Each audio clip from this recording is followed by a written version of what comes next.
Okay, guys.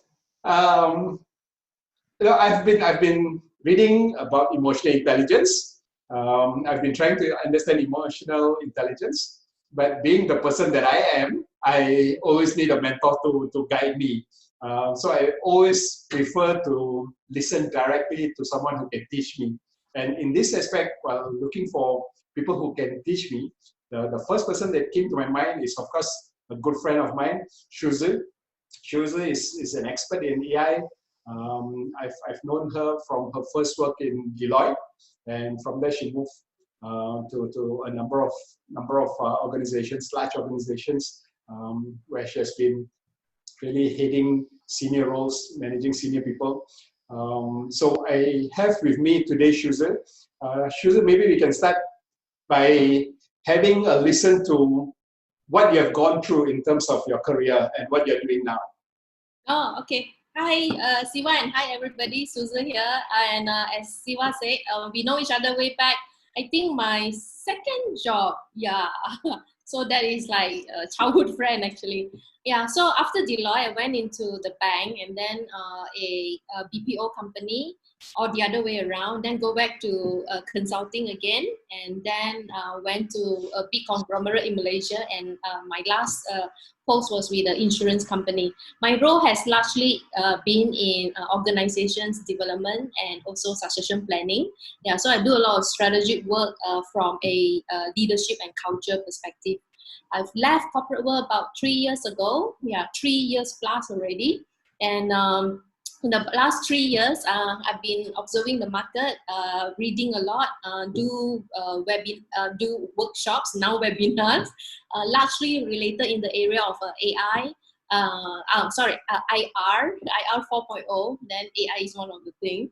Yeah, and also wrote a book last year relating to what is the new normal. Yeah, so the recent pandemic that just came in, it kind of elevated what I've been writing about, you know. And the book is actually on, entitled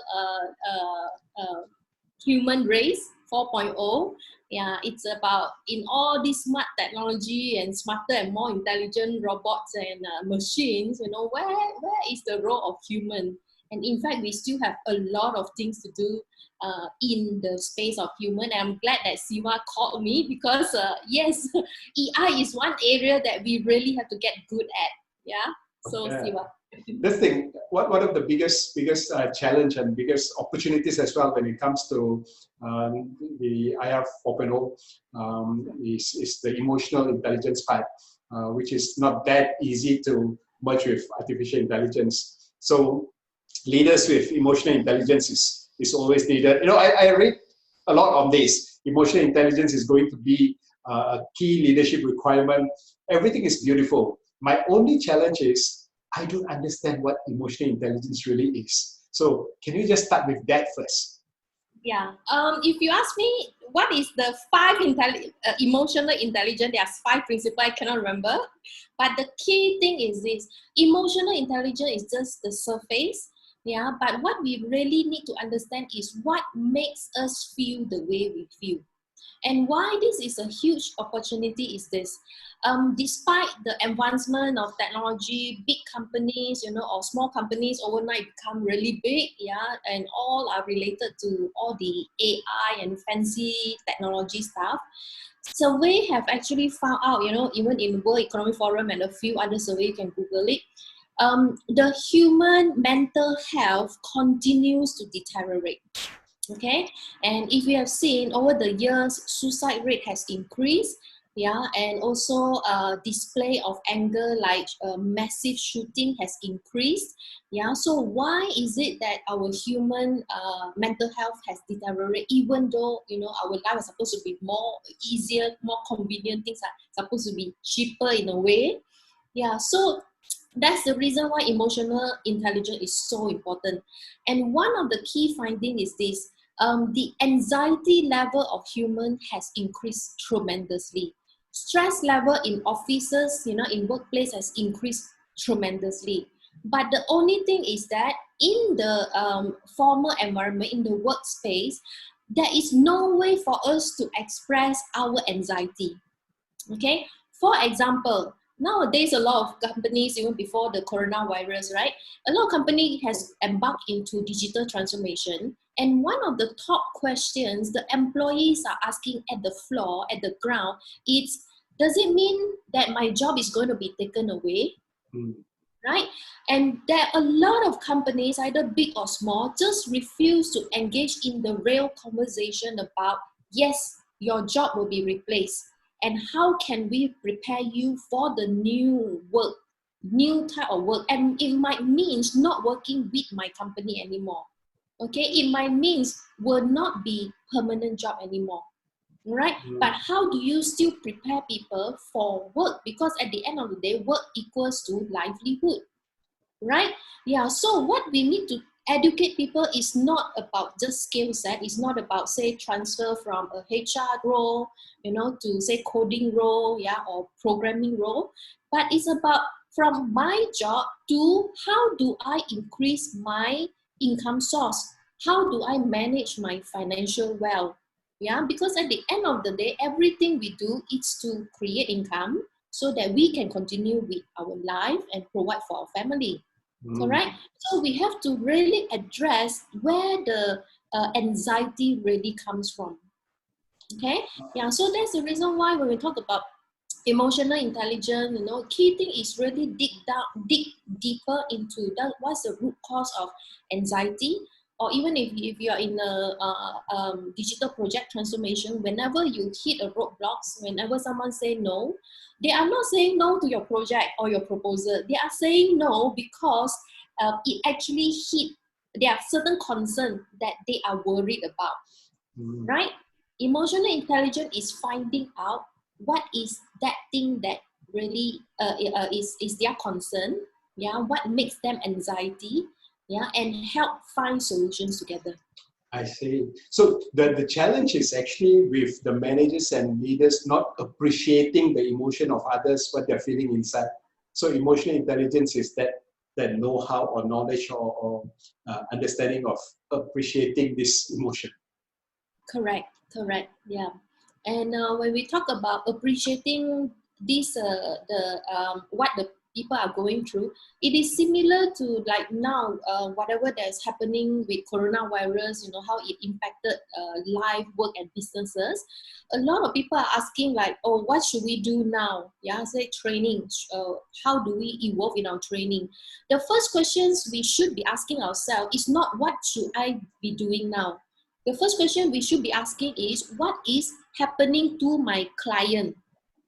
Okay, so it's external in.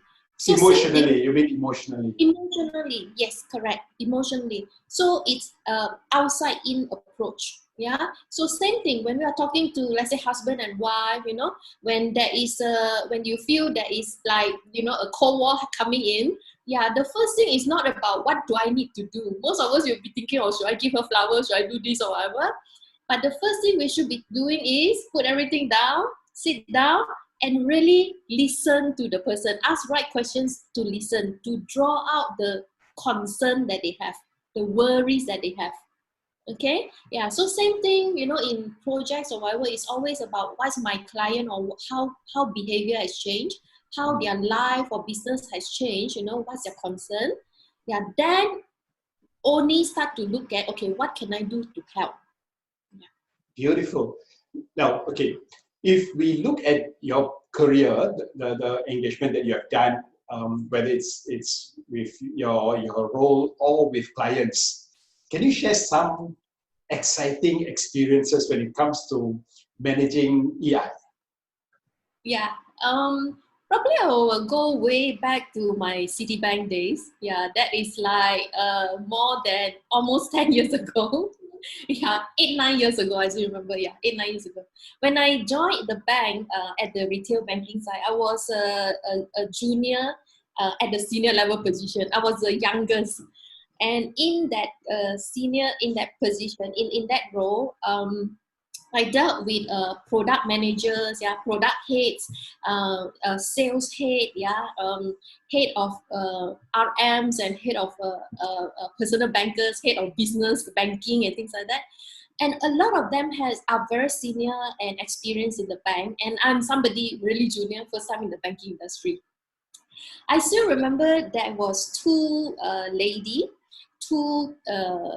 chief of business. They are very good in what they do, and I feared them the most. Okay, and I still remember the 2 years of working with them. And one of the things, this is advice that I got from one of my mentors in the bank. It's just ask them questions.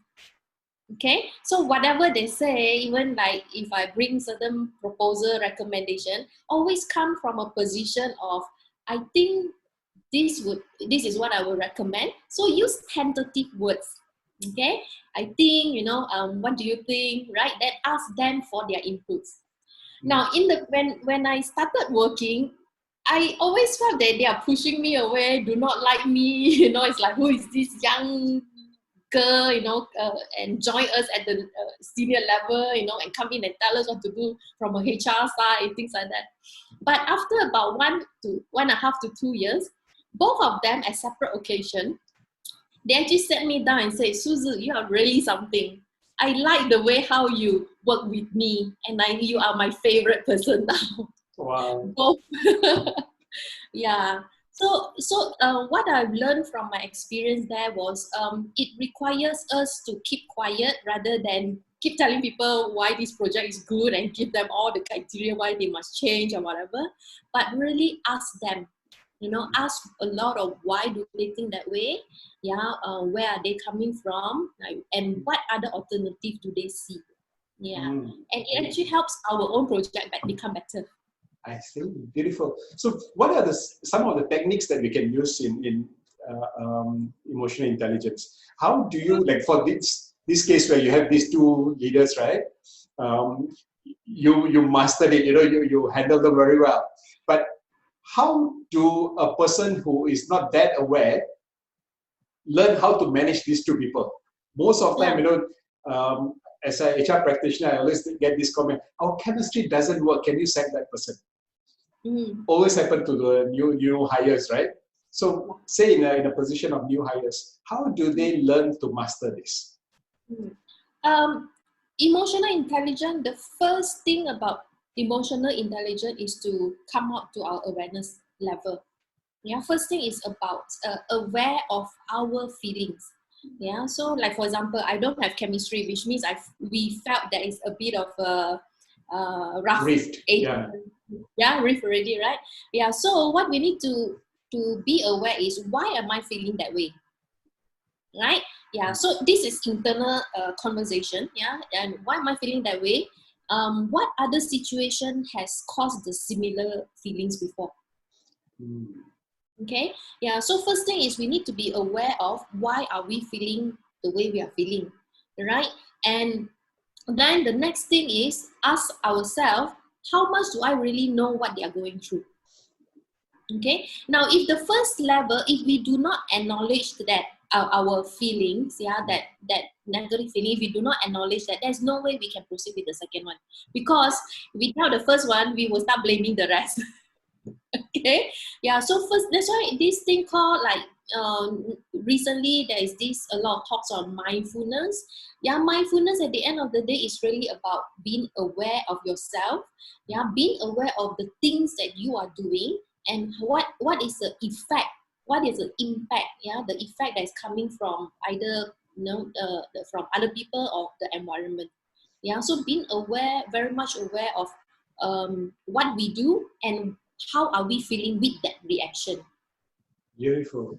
Okay, this is something for me to take back. So if I have that rift with my wife at home, so first thing is basically to be aware of my emotions first, and how I manage mine before I handle the other party. Correct. Nice. That's why there is a saying, even though I'm a single, but watch movie and people talk about it and read, right? Okay. So there's a saying, never make any decision or never say any decision at the point when you are feeling angry. When your emotions are high. And even if when you are super excited about something, never make decisions during that period. Okay, your mind is not working fine. The decision is based on your emotion. Yes. That's beautiful. Okay, what would be your advice to people out there on managing emotion, managing this anxiety, emotional intelligence, and all this? Yeah.